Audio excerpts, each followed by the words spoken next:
We're back for the third episode with our new host, George Thompson. And I got to say, it's been a pleasure working with you. Uh, you know, Likewise, straight your back at you. your wisdom and your good vibes, I think, are just wonderful. And I know that our listeners are probably digging it. So on today's show, we're going to talk about Chuang Tzu's inner law. And then we're going to respond to a listener who had some questions about creativity and getting motivated. But before we get into that, I was in my car the other day and I was with my son, and he just turned 8 and he was 7 when we were having this conversation. And I love it when kids say crazy things. You never know what's going to come out of a kid's mind. And I don't know, I was pulling up to the grocery store. So I was doing a very mundane thing, okay? I was not in this great philosophical headspace. I was not, I don't have my Tao hat on like I have right here, my goofy hat with the yin yang symbol on it. I wasn't in that headspace. I was in, do we have enough milk situation. And my son in the back seat goes, "Dad, when I die, am I going to become a ghost?" Nice. And then I immediately thought about it, and I think our knee-jerk reaction sometimes to these things is to give your opinion or tell them your philosophical view of life or whatever. And actually, I just thought, like, does that bother you? Would that be a problem, or you don't want to be a ghost? Or he was kind of like, I don't know. He seemed uncomfortable about the idea of being a ghost and ghostly responsibilities, like, moving chandeliers in the middle of the night or bumping on things or, and creeping into people's bedrooms, turning into marshmallow and invading New York City, whatever. And so he was kind of weird about it. And then we started to, there was part of me that also wanted to say, well, actually you are a ghost, and this is like a sixth sense thing happening, right? But I didn't do that. You I'm might sorry, just son, but stabilize you him. are. Yeah, but you are dead. Okay. But then maybe he'll appreciate not being dead, whatever. But so I was thinking to myself, like, oh, geez, what do I say? And so we started to get into a conversation about what happens after you die.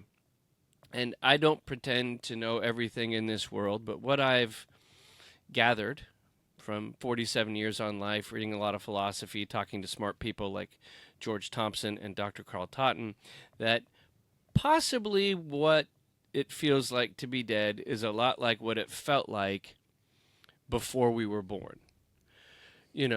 Just kind of nothing. And I was talking to my son about that, and it was very interesting. Like, you could see his head spinning because he had never considered what things were like before he was born. Maybe he could think about what life was like for me, or what it was like living in America on a farm or something, but his idea of consciousness, I don't think he was really conscious of. So we had a nice conversation, and I was like, I don't think you need to completely take my word for it. Study throughout your life, and that's one of the goals of life, is coming to some kind of understanding of that, or maybe not, but to be conscious of that and to consider it. So I hope I did okay, George. Do you think I screwed up when my kid asked me a big question? I love it. I love when children just ask those. I mean, it's a great question. It's a good question. It's not a wacky one. It's a reasonable one to ask. What happens when we die? And I also liked how you threw it back. It's like, well, yeah, how would that feel for you? And actually, that's often, I share breath work, just really simple breathing, like slowing down the breath, with 15 Bristolian grannies here in Bristol in the south of England. And it's very cute, and it's, we all breathe together, and, a granny will be like, "George, my breath is a little fast today. Is that normal? Should I be worried?" And then, I ask, like, well, how does that feel? Like, what's the feeling in you? So it's often, if you get asked a wacky old question, just turn it back. It's like, well, what does that mean for you? What's the experience? Because then at least you gather a bit more data about where they're coming from. And then, yeah, we're getting on to the big old questions of life. Where do we go? Who are we? Where do we come from? And yes, like we come into this world crying and conscious and laughing and breathing and dancing and eventually talking and all of the good stuff of being a human. And, you know, what happens after we die. And it's a great mystery. We've been in previous episodes talking about the Tao as this word that the Taoists from ancient China use to point to the universe, everything within it, that which shapes us. And one key understanding of the Tao is that there's no hierarchy. You know, it's like in the body, we kind of imagine there's the voice in our head is the boss of the body running the show. And yeah, it's like there's a little control center with TV screens and people running around. But of course, we know that's not how the body works. It's all self-organizing, comes into being by itself. And so, at least in my understanding of the world, I feel like I can rule off the idea that, you know, somebody's placed us here from somewhere else, and our kind of George is going to continue float off to a cloud, or maybe float down into some fiery pit. Yeah. I hope that one's not going to happen. Although, if you meet me down there, you can say, "I told you so." And You did the wrong podcast, George. You chose the wrong thing to talk about, my man. God, yeah, the big old man in the skies. Oh, in front of so many people. Yeah. So, for me, the most important aspect of understanding the Tao, understanding myself and the universe, for me, is systems theory, and this is the way that now Western science is beginning to explain the interconnection between humanity and nature and mind and body. And like, so we are 37 trillion cells, mind and matter being inseparable, you know, the aspects of energy, you know, the energy in form. And so I believe that George and my ability to think is an emergent property of all these 37 trillion cells coming together, which are mind and matter inseparable. And from that 37 trillion cells, a high level of complex experience arises. So that's different from the scientific materialist worldview, which is that everything is just mindless particles bashing together pointlessly, and then over evolution, enough of this mindless bashing happened, and evolution happened, more and more complex experience happened. And then that means when you and I die, this random stuff that we are just dissipates, and then that's it. So if we take the systemic view, which, you know, the Taoists see as well, which is that mind and matter are inseparable, and that we are this self-organizing complex coming together, then, okay, maybe I'm not going to be a ghost. Sorry. What's your son's name? Declan. Declan. I'm sorry, Declan. Maybe you were getting attached to the idea that you'd be a ghost. In my view, you're not going to be that. And in my view that, yeah, your body will decay, and, you know, thoughts won't be there anymore, and the stories won't be there anymore. But in a real sense, you do continue, and we all continue, because that energy, which is mind and matter, which is, you know, consciousness and form and energy, it continues, and then will come up in different forms. And so for me, then, that understanding means I don't need to be scared of death. It's still a great mystery, but it gives me a sense of grounding and connection, and a sense of that I do continue, and I'm a part of this great unfolding story of life. I don't want to stay too long on the ultra upbeat topic of death, but there's one thing I learned recently, and it was how we don't die at once. You know, my conception was always like, you're here and then boom, not here. And I was reading some story, I think it was on Reddit, and a woman said she was laying in the hospital, and the guy next to her was at death's door, and the lights were on and everything, and he yelled, "Who turned out the lights?" And then and then he goes, "Oh no," and then was gone.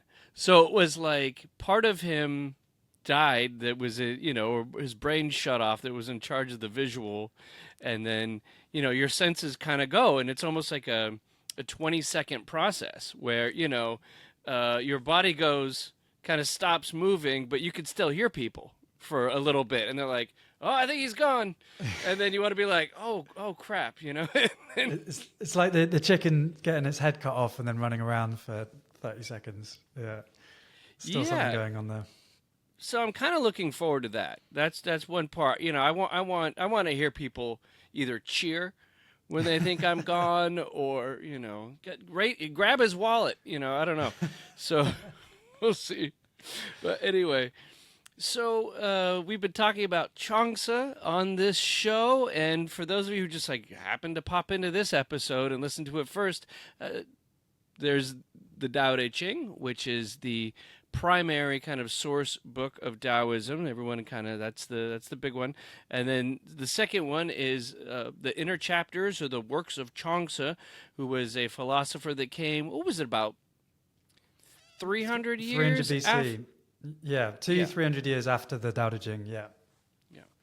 So, and we got to the bottom of the idea that the work of Chuang Tzu is a lot about liberation and freedom from the kind of constraints that we internally put on ourselves, constraints that society puts on ourselves, all those different things. And in a world of absurdity and chaos, Chuang Tzu's answer is through personal freedom and liberation is the way that we can get through this world with a big smile on our face, I think. So one of the chapters that I picked out today on a translation by Thomas Merton, and on previous episodes we get into why some people don't like Thomas Merton and why we've decided to read from Thomas Merton. So no need to go over that right now. But Chuang Tzu talks about something known as the inner law.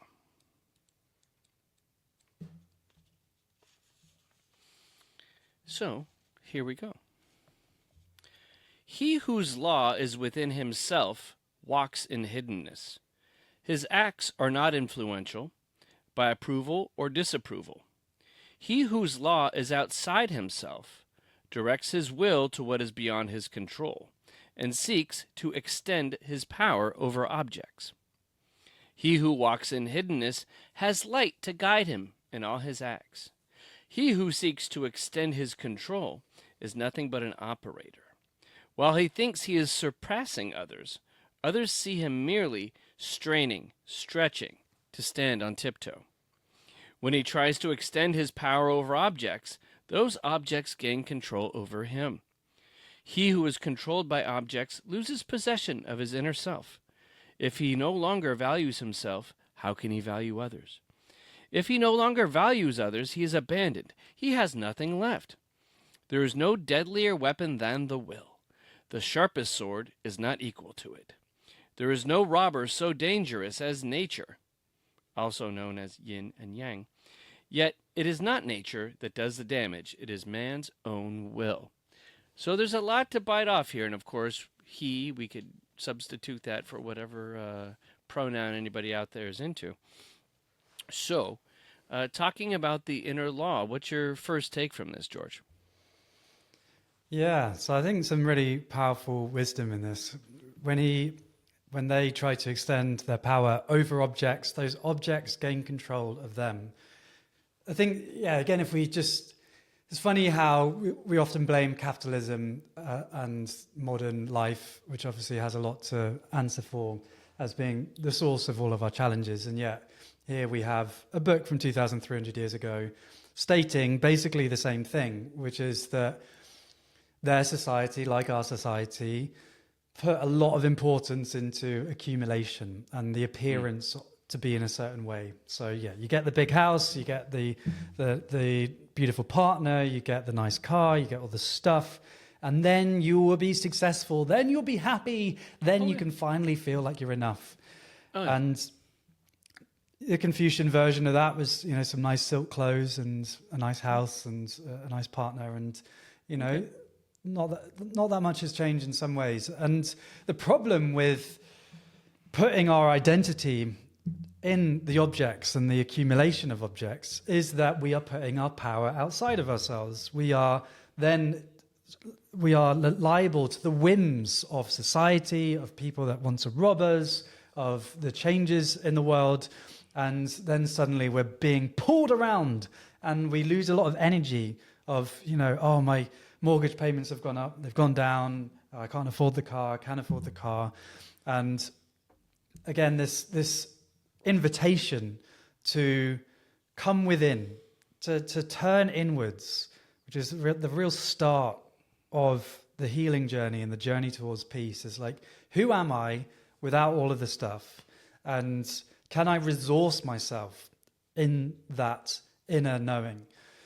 And the more that we can train ourselves, and this is a training, which is why the Taoist culture offers so many practices, is to more and more live from our center. So if I was to, the way that I kind of share the path to freedom in a 3-step process, which I know is, I have a habit of making 3-step processes out of the undefinable Tao, which I know is a paradox and I quite enjoy it. But I can't remember more than 4, so I think that is. Well, that's lucky then. We're not here to like make people's lives difficult. We're Exactly, not here to simplify it and stress anybody out. Exactly. So 3 steps for freedom: notice, center, choose. Notice, center, choose. So you notice your attachment to objects, and then your cravings for them, the fears around them, and come to your center. Take a breath. Come to that inner self, as Chuang Tzu says in this chapter. Again, this wisdom from so long ago still applies today. So notice the experience, the thought, the emotion. Come to your center. Take a breath, and then choose your response. And the beautiful option that Taoism offers us, that is often missed in self-development and other wisdom traditions, is the idea of doing absolutely nothing. Wu wei. Just let it go. You can actually just do nothing. And what a bloomin' relief that is. You don't have to, oh, I shouldn't be thinking this way, or I should be acting differently. Notice the experience, the thought or the feeling, come to your center, choose what to do. You can often just let it go. And I think that after becoming a regular meditator, that process became a lot easier because I wasn't as so reactive to a situation. Like if I was in a situation where someone was saying something to me that I didn't like or I found bothersome, and my reaction would be much more of a reaction previously, and now I feel that I can respond to things, which is a world of difference because it's more skillful and it's more thought through versus, oh my God, you said that, I want to punch you in the nose, And so and I think that aligns with your 3-step process you're talking about. I love that. Like 2 key words on that for me: respond and skillful. And we in last week's episode talked about this as well. Like skill, that's a key word. It's like, navigating life with more skill. And then response. We have responsibility, the ability to choose our response. And then another part that I love of this is if you no longer value yourself, how can you value others? If you no longer value others, you are abandoned and have nothing left. Wow. And it's deep, because if we are identifying our value with the stuff that we accumulate in the material world, and thereby necessarily are not coming inwards, not loving ourselves, focusing on the external being the source of our success and feeling good about ourselves, then that is a real unstable place to be, because the world is changing. And so this, again, word abundance that I know Dr. Totten used a lot, is that abundance isn't having millions in the bank. Because, there's people in London, in Canary Wharf, which is our equivalent of Manhattan, who have billions, and they're in the skyscrapers on the floor 70, and Jeff is on floor 70 in his pinstriped suit, feeling real good about himself, until he looks at the skyscraper opposite and sees Brad from the New York on a visit, who's on floor 71. And suddenly he's one floor above, and damn you, Brad.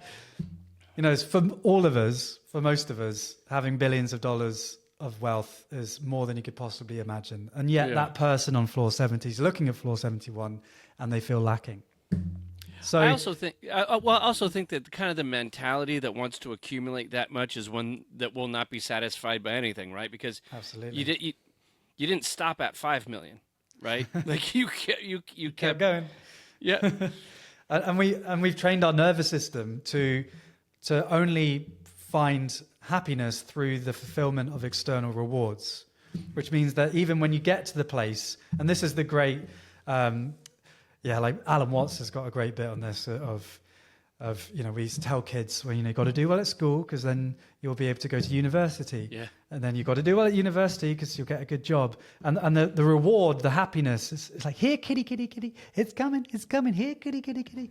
Okay, you've got the job now, but you've got to get the job promotion because the job promotion would mean that you can then get the house. And then, okay, you got the job promotion, you got the house. And then, eventually you got to age 50, you arrive at the place where society tells you you are a complete, successful human being. And you feel exactly the same way that you did at the start of the journey. Because you probably feel system, to always be focusing on external rewards. Sorry, I stepped on you there, but yeah, you're correct. And then also you're this great success at 57, possibly, and now your body's beginning to deteriorate. You're not as mentally sharp as you used to be, possibly. And partly because of all the hard, intense, stressful effort that you put in instead of enjoying the journey of life as a dance.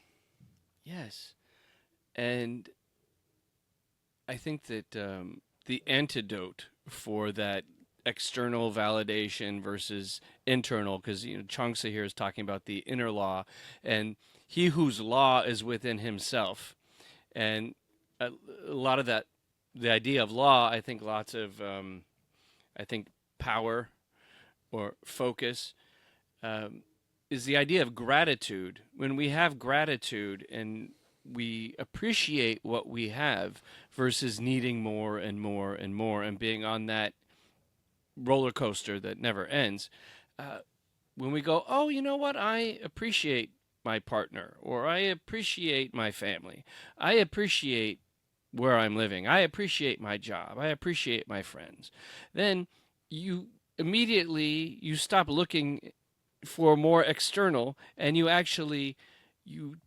allowed what you have to stick to your bones and to sustain you. When you don't have gratitude, it doesn't matter at all. And that's a real key I'm learning in life is if I wake up in the morning and I think, well, first thing I think, I'm like, oh, geez. You have that mindset. And I go, wait, okay. I'm in a nice bed here, Tempur-Pedic. It just conforms to the back. It's fantastic. My wife, I like her. She's great. I've got a house. I've got a roof over my head. I like it. I could use a new couch, but that's fine. I could sit on this one. And I feel grateful for my son. And when I have that, it's almost like if you don't have gratitude, it's like if you were to eat something that was nourishing food and not receive the nourishment from it. Right? But when you have gratitude, it nourishes you and it makes your life fulfilling. And I think that is such an important lesson to learn. And I think it's taken me later in life to start approaching that and feeling that and thinking that, because I went couch shopping yesterday. I don't need a new couch, George. I don't need a new couch that bad, but you're a vegan, so you probably won't like it, but it was a leather couch. It's fantastic. But you know what I'm saying. And so that idea, when we have gratitude, then we are able to live kind of more internally. Beautiful. Yeah, so much wisdom in that. And I love the stuff that sticks to your bones. Like, that was a beautiful phrase. And I was imagining it's like, if we don't allow the kind of the flesh if we eat some food, but we don't allow it to nourish us, it just passes through. It's like we get cold. It's like the bones are cold without that padding and that nourishment. And it's exactly as you express, it's like the experience is the same. We eat the food, and if we're not grateful for it, it doesn't nourish us. Yeah. And if we are, it does. It's the same food. It's the same life. And we all have part of the human embodiment and condition is to, human beings have an almost unlimited capacity to take everything for granted. Mm-hmm. Yeah.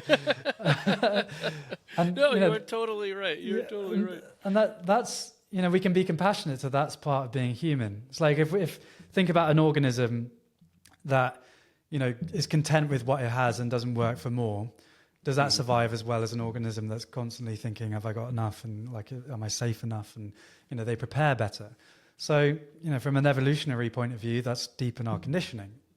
And so, and thank you for naming that. I also have that experience for myself, and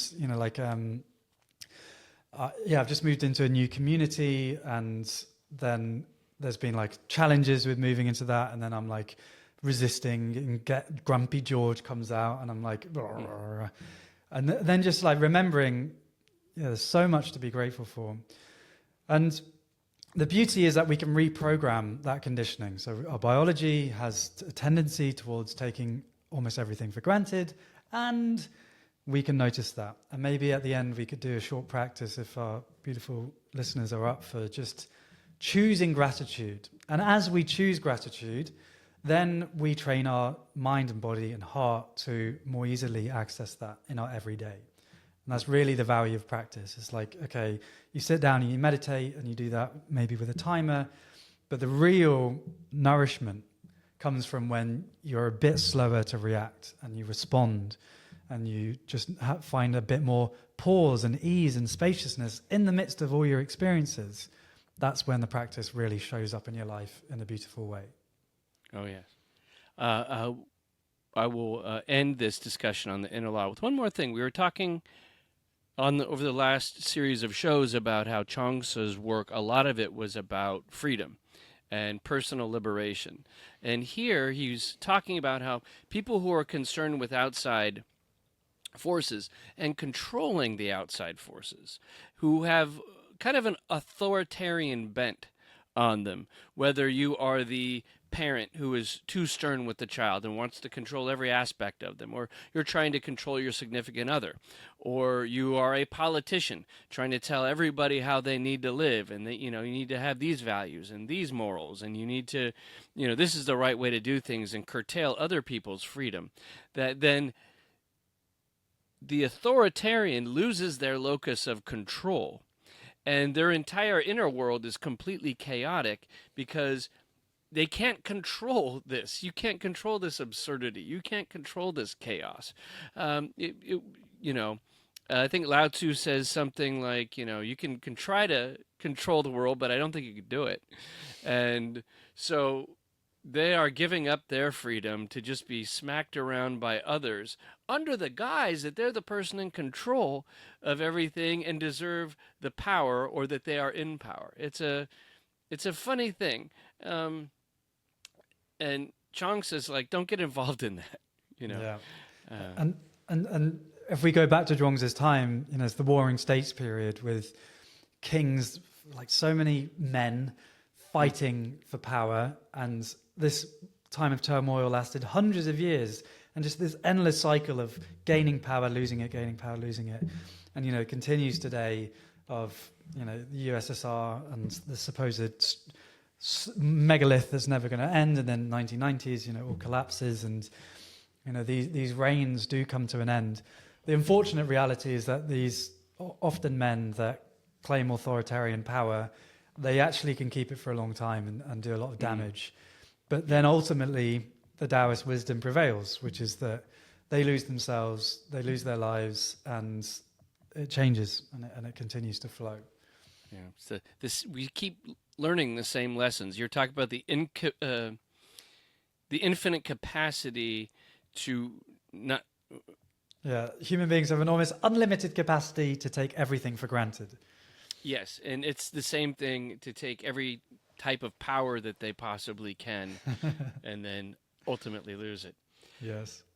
So with that, we had some listener mail to get to, but we just don't have the time. I would rather focus on George's practice for the week, for the segment that is not named nor needs a name.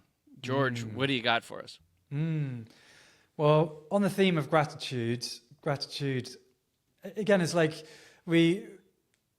sometimes the world of affirmations can be a bit of a trigger for me, and sending love to all American listeners. But for us British people, we sometimes think you American are quite funny because you're like, I am amazing, I am incredible, I am strong.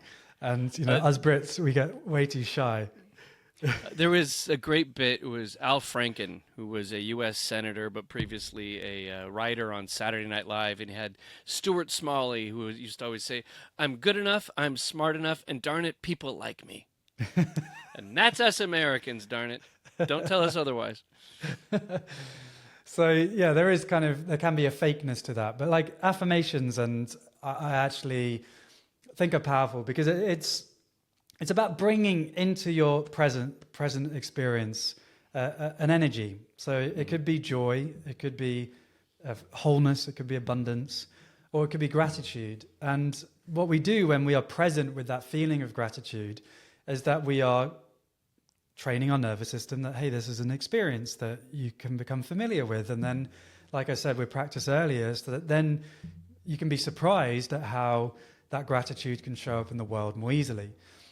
And again, this is ancient. So the Buddha talks about metta, loving kindness meditations, where you fill your heart with feelings of good vibrations. And then, lo and behold, that sort of energy and mindset can come more easily to us. So I'd like to invite, if we're up for it, even just a short practice now, and you can be doing it at any point, and just, maybe if you're driving, don't close your eyes. But if you'd like to join for just a minute, I invite maybe closing the eyes, but that's only an option. And to just simply bring into your awareness now something or someone that you're grateful for. It could be family, it could be friends, it could be a place in nature that you're grateful for.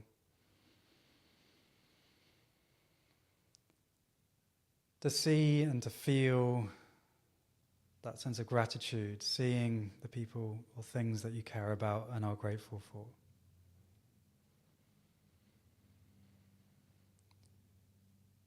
Now bringing to mind another thing or another person that you're grateful for. Maybe in your work, maybe in your community.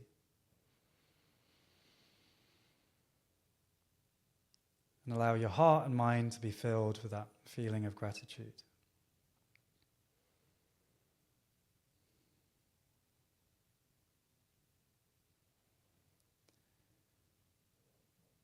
And to close our practice, coming to the breath, we can maybe take a breath together, breathing in, breathing out. We could try one more, breathing in, breathing out, and coming back into our space and time together. So it's so simple. Yeah. How was your experience of that? Or, any thoughts? It was great because it gave me a moment to sit and concentrate. First, I was grateful for my son in my life, and I was concentrating on him. And really, again, as you were saying, we were talking about earlier, kind of nourishing yourself.